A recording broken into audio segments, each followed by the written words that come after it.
Bonjour à tous. Le webcast d'aujourd'hui porte sur l'impact de la transition numérique sur les entreprises. Aujourd'hui, la majeure partie des entreprises sont conscientes que la réponse est la transition numérique.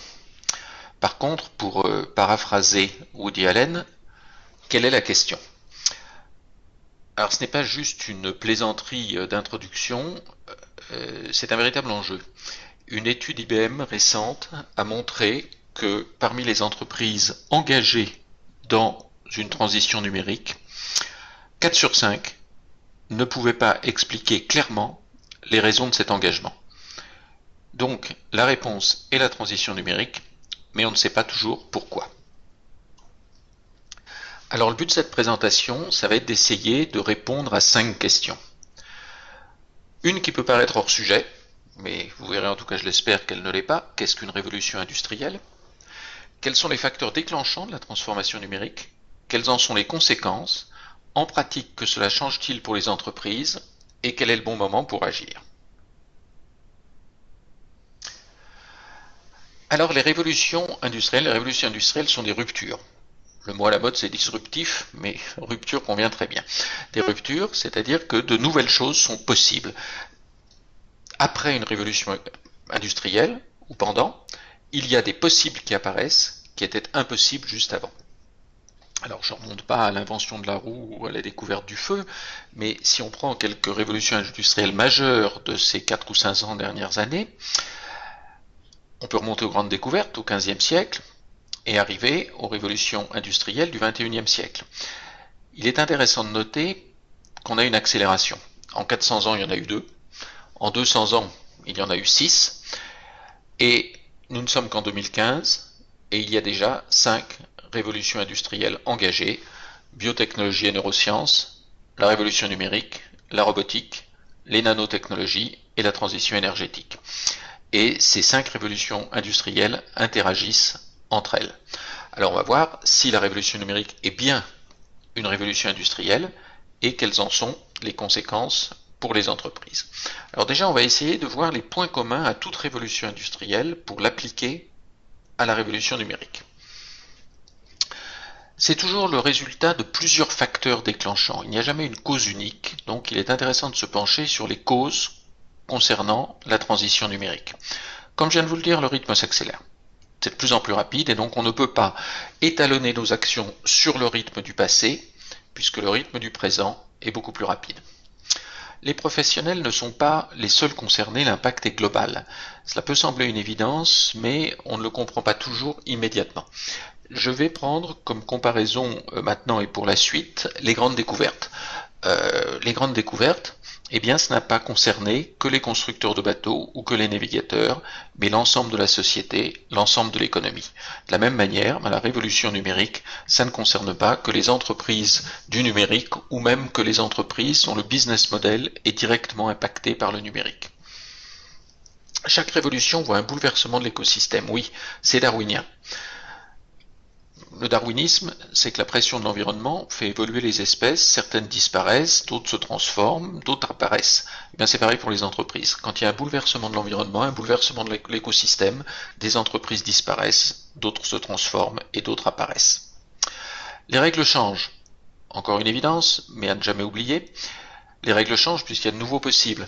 Quelle est la conséquence? C'est que des choses qui pouvaient marcher, eh bien éventuellement ne marchent plus. Donc on ne peut pas considérer que l'expérience du passé est suffisante pour continuer à agir. Ça ne veut pas non plus dire qu'il faut tout jeter. Certaines choses qui fonctionnaient continuent à fonctionner, mais on doit réévaluer l'ensemble de ces actions. Et enfin, on pense toujours avoir plus de temps pour s'adapter qu'en réalité. C'est d'autant plus vrai que le rythme s'accélère et beaucoup d'erreurs sont commises, non pas parce que la direction, la vision n'existe pas, mais simplement parce que l'on tarde à agir pensant qu'on a du temps. Et tout ça s'applique bien évidemment à la transition numérique. Alors, toujours cet exemple fil rouge sur les grandes découvertes. Pour pouvoir faire les grandes découvertes, il a fallu un certain nombre d'évolutions techniques. C'est pas limitatif, mais il fallait des boussoles pour se diriger, l'astrolabe pour savoir revenir, des progrès en cartographie, un gouvernail des tambours pour pouvoir faire des bateaux suffisamment gros, etc. Mais ça ne suffisait pas. Il fallait aussi des évolutions qui soient économiques et sociales. Par exemple, des États stables qui puissent décider d'expéditions. Là, c'est le portrait du fameux Henri le Navigateur. Capacité financière pour être capable de les supporter. Et une ouverture d'esprit. Tant qu'on pensait que la Terre était plate, il était évident qu'on n'allait pas essayer d'en faire le tour, etc. Donc une révolution industrielle, c'est généralement la conjonction de plusieurs facteurs techniques et de plusieurs facteurs comportementaux ou économiques et sociaux. Alors quels sont ces facteurs pour la transition numérique? Il y a plein de facteurs techniques. Les listes que je donne là ne sont pas non plus limitatives. Alors bien sûr Internet, bien sûr le cloud, mais ça ne se limite pas à Internet ou au cloud. Bien sûr les terminaux qu'on appelle aussi devices, comme les tablettes, les smartphones, etc. Les possibilités qu'ouvre le travail collaboratif, le big data, je pourrais continuer longtemps la liste. Le but ici, c'est de montrer qu'il ne faut pas associer la transition numérique à une technologie, mais à la conjonction des résultats d'un ensemble de technologies. Donc déjà la première chose, et également une erreur commune, c'est d'avoir une politique alignée sur une technologie. Par exemple, une politique cloud ou une politique mobilité. Ça n'a pas beaucoup de sens. Il faut avoir une politique finalité, comme on le verra un peu plus tard. Et non technique. Les générations numériques.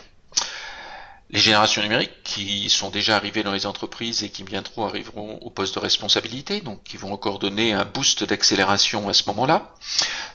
Toute la question de la préservation des ressources, l'économie circulaire, etc., de passer de la possession à l'usage. Donc tout ça se conjugue, plus les liens avec les autres révolutions, comme la robotique, les nanotechnologies, voire même les biotechnologies. Donc ça, ce sont les facteurs déclenchants. Alors à ce stade-là, on n'a pas énormément d'effets sur les entreprises. On va voir comment se fait la transition avec l'effet sur les entreprises. Eh bien, ces facteurs déclenchants rendent un certain nombre de choses possibles. Je vous ai dit que les caractéristiques d'une révolution industrielle, c'est qu'il y a de nouveaux possibles. Ces possibles sont souvent liés à des conjonctions. Par exemple, l'abolition des distances. Les distances n'ont plus du tout le même sens aujourd'hui qu'hier.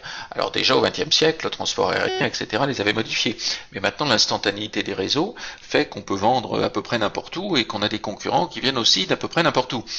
Ça, c'est possible grâce à Internet et grâce au travail collaboratif, notamment.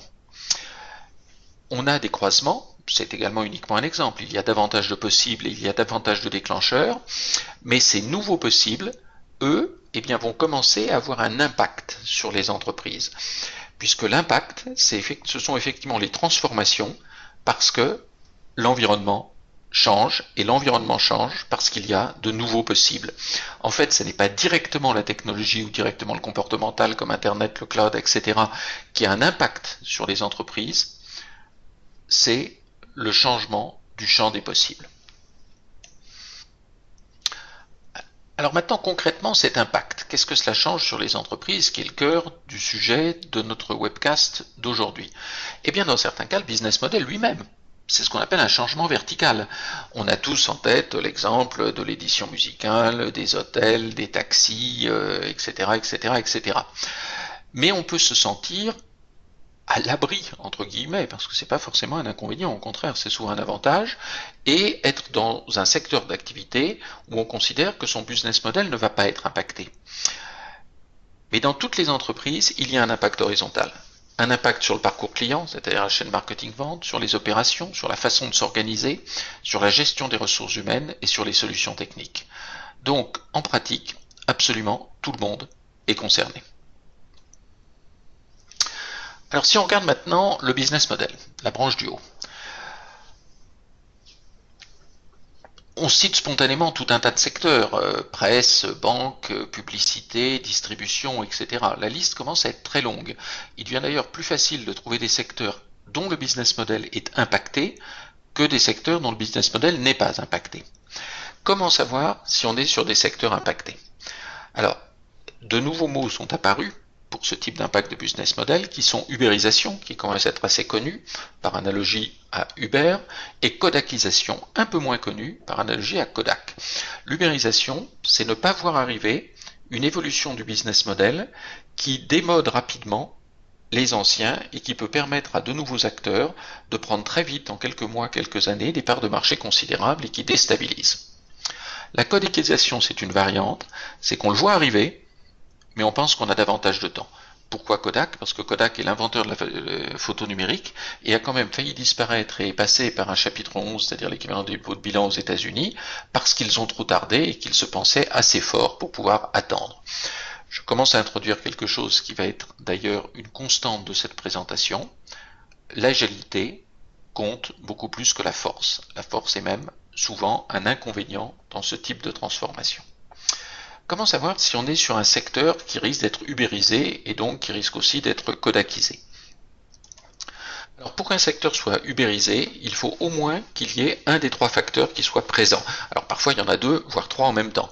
Mais si aucun des trois facteurs que l'on va examiner maintenant ne sont présents, normalement on échappe au risque d'ubérisation. Premier facteur, une réelle innovation en termes de communication ou de produits de remplacement. Vous avez en dessous quelques exemples qui se sont faits grâce à des innovations techniques. iTunes ne pouvait pas exister sans le MP3 puis le MP4, c'est-à-dire la musique numérisée, etc. Alors souvent il y a plusieurs facteurs sur ces lancements, mais j'en ai pris un comme exemple. Deuxième catégorie, une insatisfaction client.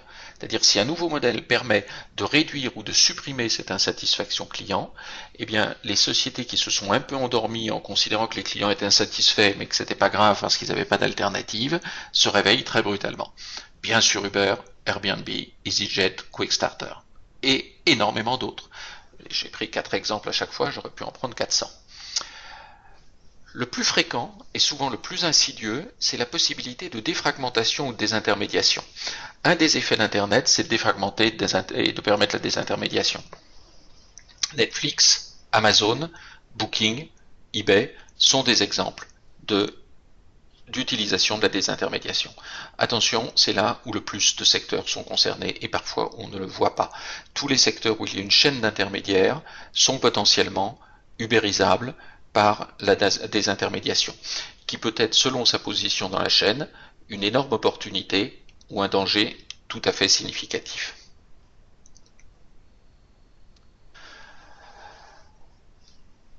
Intéressons-nous maintenant aux impacts horizontaux.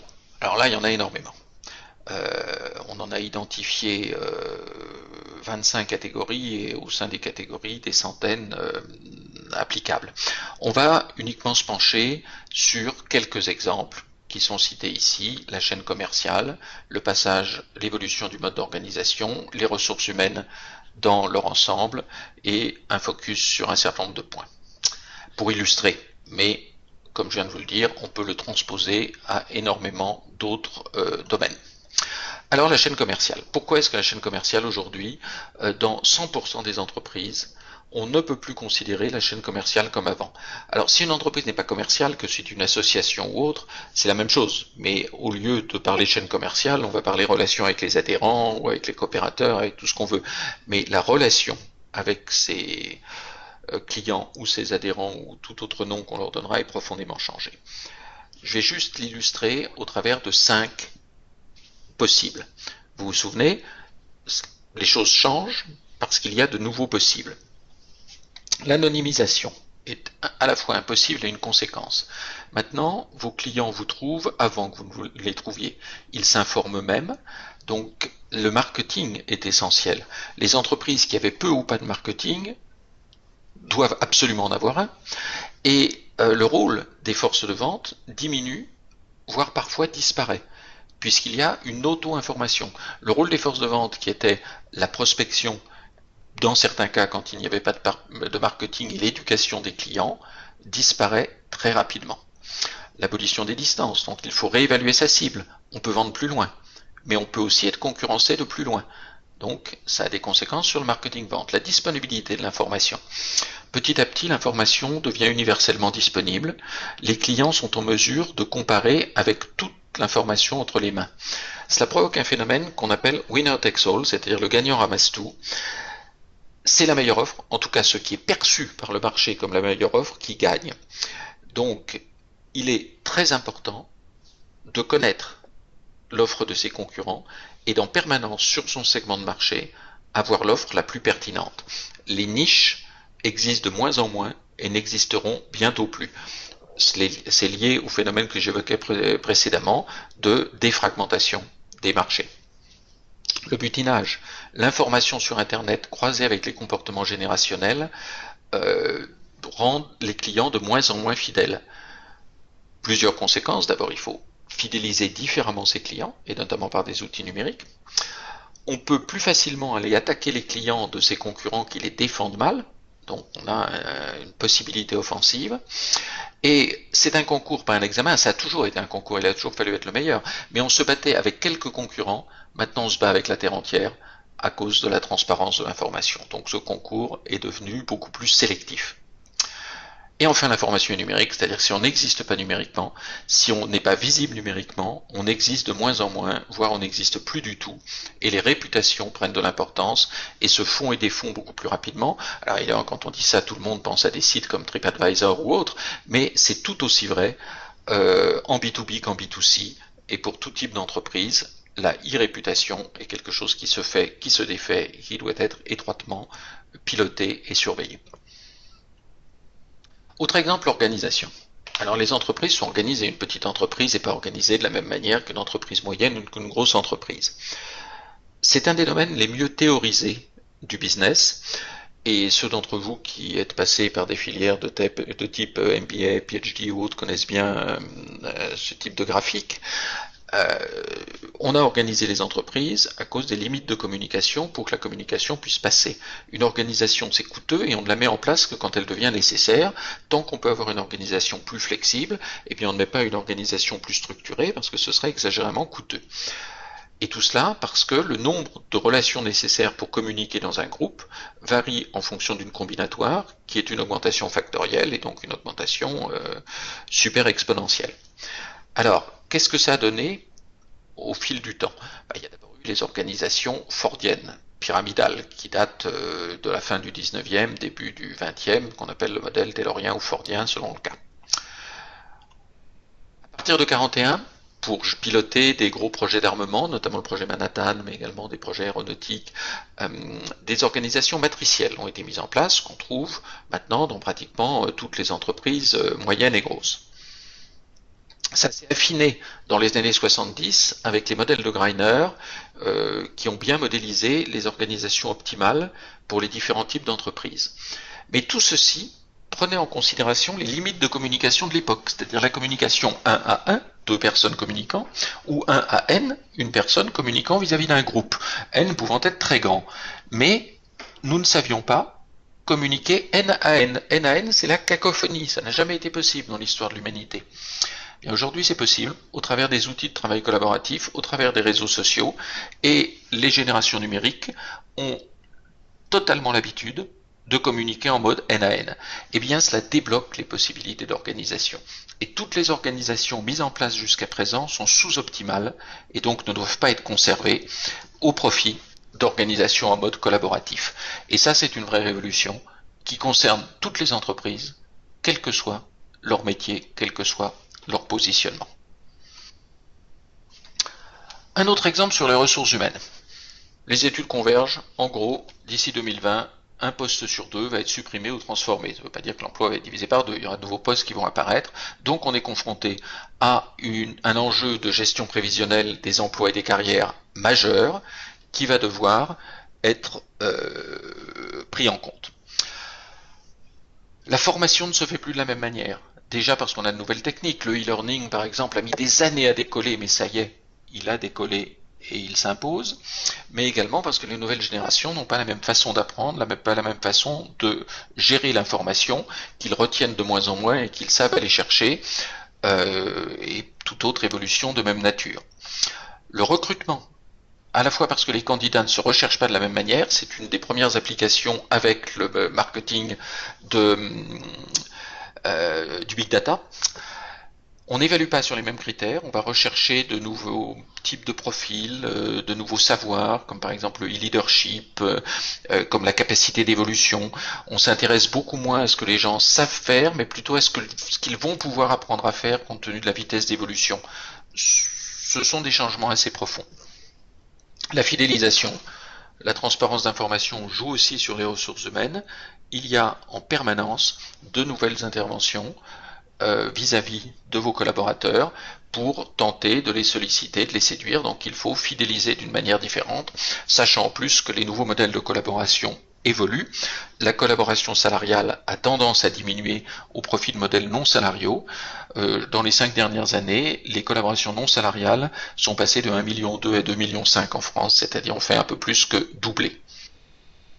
Si je fais un focus maintenant sur les limites en ce qui concerne les ressources humaines, bien, ces limites sont intéressantes parce que en tant qu'humain, on a malheureusement tous des limites, et les limites physiques sont maintenant bien connues.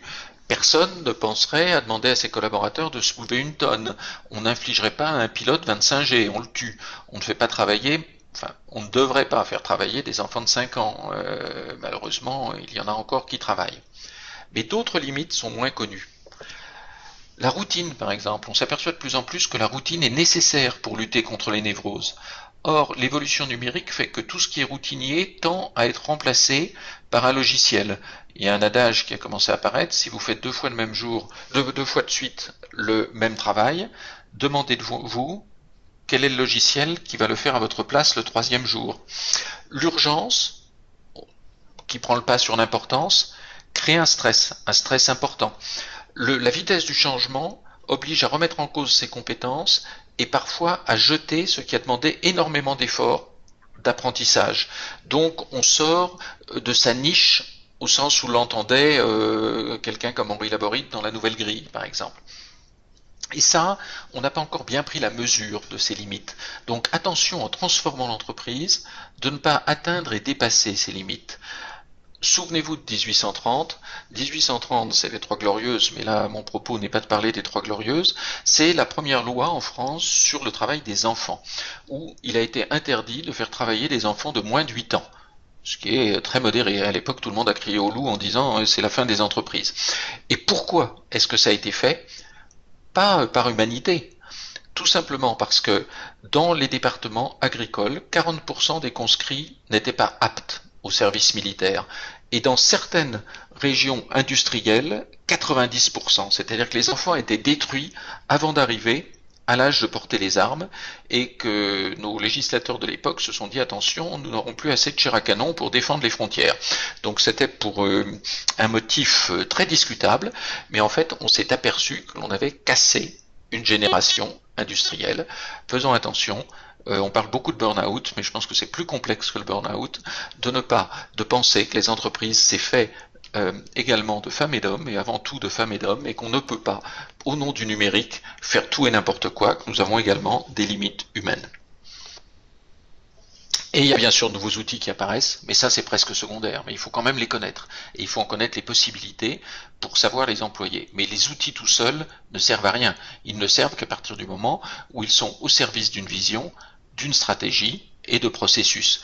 Donc il est important malgré tout d'avoir une bonne visibilité sur les nouvelles possibilités de la technologie en général, de l'informatique en particulier. Quand faut-il agir? Grosse question, parce qu'il ne faut pas se tromper. On sait que dans une révolution industrielle, dans une période de changement d'environnement, il y a une option qui est perdante dans 100% des cas, c'est l'immobilisme. Comme l'environnement change, si on ne bouge pas, on est mort. Ça peut paraître brutal, mais c'est toujours vérifié, et il faut intégrer cette donnée. En revanche, le fait de bouger ne garantit pas de réussir, parce qu'on peut bouger dans une mauvaise direction, ou plus souvent au mauvais moment. Donc, le moment pour agir est essentiel. Vous connaissez peut-être la courbe de McKenna, que Gartner a baptisée Hype Curve, qu'on pourrait traduire par courbe de la mode en quelque sorte, où toute innovation voit très rapidement monter une espérance exagérée, une désillusion exagérée, et remonte progressivement, plus raisonnablement, à la fois en espoir et en adoption. Ça n'est pas parce qu'une technologie est à la mode qu'il faut l'aborder.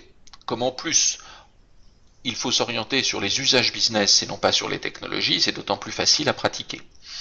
Donc, ne pas aller trop tôt, ne pas aller trop tard. et le croisement gouffre de désillusion, piste de l'illumination sur la courbe verte d'adoption cumulée, c'est le moment où quelque chose commence tout juste à être examinable. Auparavant, on est quand même dans le domaine de la futurologie. Donc attention de travailler sur le présent et sur le futur proche, pas sur du futur lointain. On peut faire des erreurs en agissant trop tard, on en fait même souvent, mais on peut aussi faire des erreurs en agissant trop tôt. Alors, pour savoir quel est le bon moment pour agir, tout dépend de l'impact sur l'entreprise. Alors avant ça, j'ai placé quelques... Je reviens en arrière parce que j'avais oublié de vous présenter cela. J'ai placé quelques technologies sur cette courbe. Le transhumanisme, on en parle, mais on est tout au début. On en est à faire voir des rats dans l'infrarouge. Hein, donc ça viendra, mais dans 20-25 ans. La bioimpression, c'est pareil. Alors qu'à l'inverse, l'impression numérique, elle, est quelque chose, l'impression 3D est quelque chose de tout à fait mûr. La surveillance médicale à distance, on a l'impression que les expériences avaient été exagérées, mais on va pas tarder à remonter du gouffre des illusions. La réalité virtuelle, ça devient justement une réalité pas virtuelle, etc. Alors justement, pour savoir comment agir, on a les courbes de Jeffrey Moore. C'est lié, mais c'est différent des hype curves, c'est le rythme d'adoption. Alors c'est très curieux, parce que dans tous les pays, les pourcentages de comportements sont toujours les mêmes, ça semble être profondément ancré dans la répartition des cerveaux humains. Vous avez en gros 4% de précurseurs, 12% d'innovateurs, 70% de suiveurs et le reste en contraint. Les contraints sont ceux qui adoptent une technologie ou une organisation quand la précédente n'est plus disponible. Alors, est-ce qu'il faut agir en tant que précurseur, innovateur, suiveur précoce, etc. Comme je vous l'ai dit, ça dépend. Si votre business model est impacté lui-même, alors là, il est fondamental d'agir dans le segment des innovateurs. Si vous agissez comme précurseur, c'est un petit peu tôt et vous allez vous casser les dents. Si vous agissez au moment où les suiveurs sont engagés, c'est trop tard. Vos concurrents qui ont fait évoluer votre business model dans le segment des innovateurs vont vous damer le pion. Nous sommes entourés d'exemples. Pourquoi est-ce que c'est Amazon qui a pris le marché et pas la Redoute qui avait tout pour ça? Parce que la Redoute est partie trop tard. Pourquoi est-ce que c'est iRobot qui est le leader des robots de nettoyage automatisés et pas Hoover ou autre grande marque d'aspirateurs? Exactement pour les mêmes raisons. Donc ça, segment des innovateurs. Si c'est un impact horizontal, la question est différente. Vous pouvez agir dans le segment innovateur, mais c'est un petit peu risqué.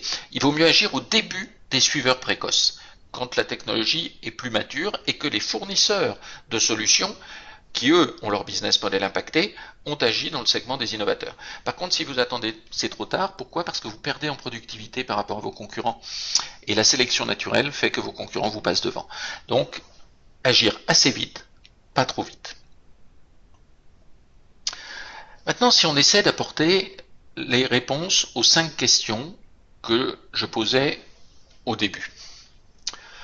Qu'est-ce qu'une révolution industrielle? Quelque chose qui change les règles parce qu'il y a de nouveaux possibles et qui élimine les acteurs immobiles. Clairement, la transition numérique est une révolution industrielle. Nous n'avons pas le choix de l'immobilisme, quelle que soit l'entreprise, que le business model soit ou ne soit pas impacté.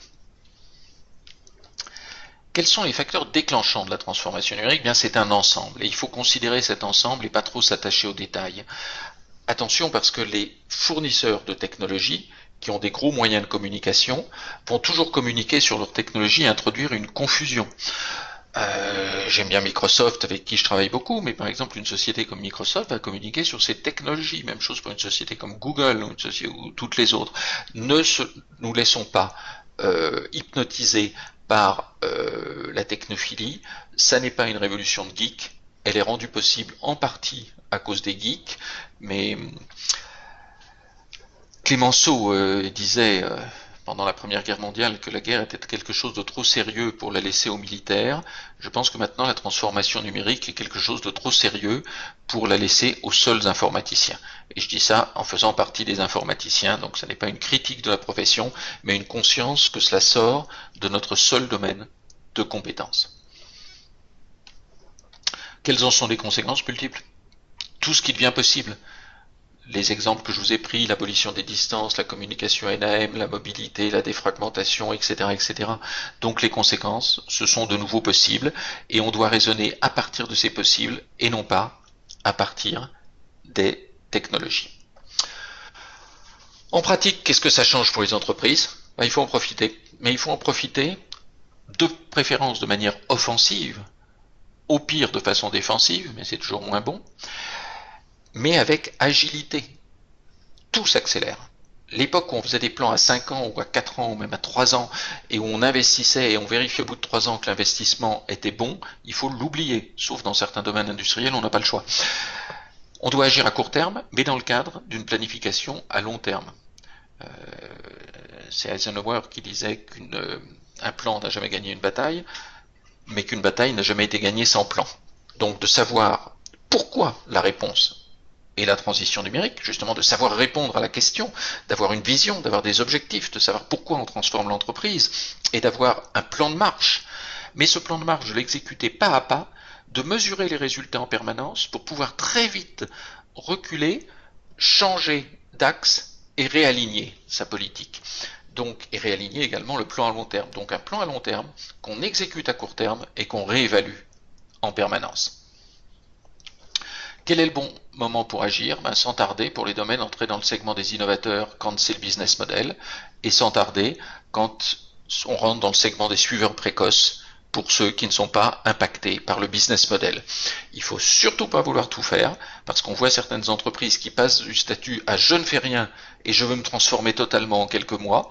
Les deux attitudes sont aussi peu performantes l'une que l'autre, mais le faire de façon continue et progressive en étant en permanence aligné sur des usages business. Alors, Jalix a des services associés dans ce domaine, je vais en citer deux. Il y en a beaucoup plus sur l'ensemble de la transition numérique, mais deux qui sont directement dans l'optique de ce webcast. Déjà un séminaire exécutif d'une journée destiné aux dirigeants et managers des entreprises qui permet justement de structurer la réflexion et qui montre comment faire un balayage à 360 degrés dans son entreprise de l'impact des possibles et une planification. À la fin de cette journée, vous avez tous les éléments pour pouvoir engager une mesure d'impact et une planification de la transition numérique dans votre entreprise. Pour les entreprises qui n'ont pas le temps ou qui souhaitent s'appuyer sur des compétences extérieures, Jalix propose également la réalisation de ce plan stratégique sous forme d'un audit de préconisation qui se déroule rapidement en 2 semaines et qui permet de disposer d'un rapport opérationnel accompagné de préconisations si vous ne souhaitez pas le faire en interne ou le faire seul en interne. Alors Jalix, comme toujours, un petit cadeau pour les auditeurs de ces webcasts qui est de vous proposer une demi-journée de revue avec vous de l'impact de la transition numérique sur une entreprise et avec des préconisations évidemment beaucoup plus simplifiées que dans la mission complète d'audit préconisation, et vous serez contacté dans les prochains jours pour savoir quand vous souhaitez planifier cette mission.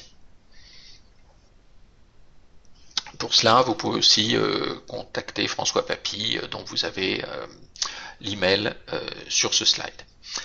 Alors, j'ai gardé quelques minutes pour les questions que vous pouvez me poser soit en ouvrant votre micro, soit en questions publiques ou privées au travers de la messagerie de Skype.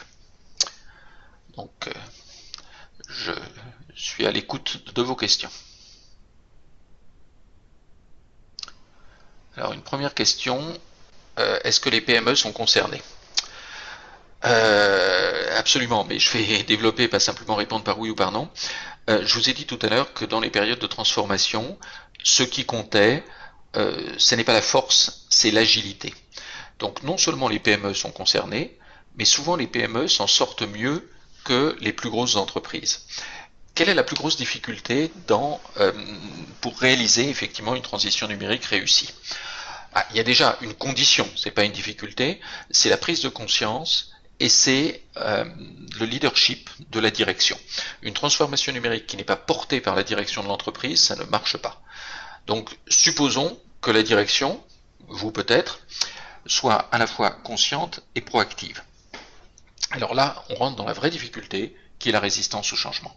Et il faut absolument prendre en compte, bien évidemment, la résistance au changement pour éduquer, pour entraîner, pour faire adhérer les collaborateurs de l'entreprise. Et ça, c'est beaucoup plus dur à faire dans une grande entreprise que dans une PME. Donc l'agilité des PME et la proximité du management avec les équipes dans les PME sont des facteurs très positifs et qui permettent justement aux PME de mieux en profiter. Le stade ultime de la PME, c'est la start-up, puisqu'elle part de zéro, et on voit bien d'ailleurs que dans beaucoup de cas, ce sont les start-up qui gagnent. Elles n'ont pas de force, elles n'ont pas de moyens, mais elles ont une agilité totale, puisqu'elles partent d'une page blanche. Avez-vous une autre question? Quel est le coût? Ah, vaste programme. Très difficile de répondre globalement à cette question. Je peux vous donner des éléments. Selon ce qu'on fait, ça coûte cher ou pas. Donc, si j'étais météorologue, je vous dirais que le vent va de faible à très fort, qu'il va peut-être pleuvoir ou pas, et qu'il va varier du sud au nord. Donc ça vous aide pas beaucoup. Par contre, là où je peux peut-être vous aider, c'est qu'il y a deux types d'analyses pour le coup. Dans un certain nombre de cas, vous allez prendre des décisions parce que c'est rentable, parce que ça baisse vos coûts de production, parce que ça baisse vos coûts commerciaux, parce que ça augmente l'efficacité commerciale, parce que ça améliore la qualité vis-à-vis des clients. Et à ce moment-là, on a les outils traditionnels qui s'appliquent, et notamment le ROI, Return on Investment, quelle est la rentabilité. Je vous disais que certaines règles ou certains process qui fonctionnaient ne fonctionnent plus forcément, mais ça ne veut pas dire qu'il n'y en a pas qui continuent à fonctionner, et notamment on peut toujours utiliser l'outil du Return on Investment, de la rentabilité des projets. Dans d'autres cas, c'est un petit peu plus compliqué parce qu'on n'est pas capable de le faire, parce qu'il n'y a pas encore assez de visibilité. Et il y a un nouvel indicateur qui est très utilisé, qui est le RONI. Alors le RONI, qu'est-ce que ça veut dire? C'est Risk of Non-Investment. C'est-à-dire qu'est-ce qui se passe si je n'y vais pas? Je n'ai pas encore une claire vision de la rentabilité, mais je sais que si je n'y vais pas, ça va me coûter tant. Et à ce moment-là, j'investis à cause du RONI. Et ça, il y avait une conférence vendredi dernier où intervenait Francis Morel, le PDG des Échos. Les Échos, c'est probablement avec le Figaro en France le titre qui a le mieux réussi sa transition numérique. Et il expliquait justement qu'il avait au début raisonné en RONI, c'est-à-dire qu'il n'était pas sûr de la rentabilité de tout ce qu'il faisait, mais il savait que s'il ne le faisait pas, les Échos étaient morts. Comme certains titres de presse sont morts ou quasiment morts. Alors, si la question porte sur les prestations de Jalix, les coûts sont modérés. Pour vous donner une idée, sur les séminaires qui vous permettent de disposer des informations et de pouvoir avancer, par exemple, le séminaire dont je vous ai parlé sur la planification de la transition numérique, le coût est de 700 € par jour, donc très modéré. L'ordre de grandeur de la réalisation d'une mission d'audit de préconisation, c'est de l'ordre de 5000 €, donc là aussi des coûts modérés. Par contre, en fonction de ce qui doit être réalisé par derrière, les coûts bien sûr peuvent être plus ou moins élevés, mais l'avantage de ce type de mission, c'est que ça vous permet d'avoir une visibilité sur ces coûts et de décider en connaissance de cause pour savoir si vous devez y aller, si vous ne devez pas y aller, si vous pouvez y aller, si vous ne pouvez pas y aller. Et enfin, pour terminer sur cette question, la transition numérique, quand elle est rentable, est super facile à financer parce que c'est par exemple la priorité de la BPI. Et la BPI accepte très facilement les dossiers de financement avec des différés d'amortissement de 2 ans, des taux d'intérêt au ras des pâquerettes. Donc c'est le moment de profiter de cette facilité de financement associée à la transition numérique. Avez-vous d'autres questions?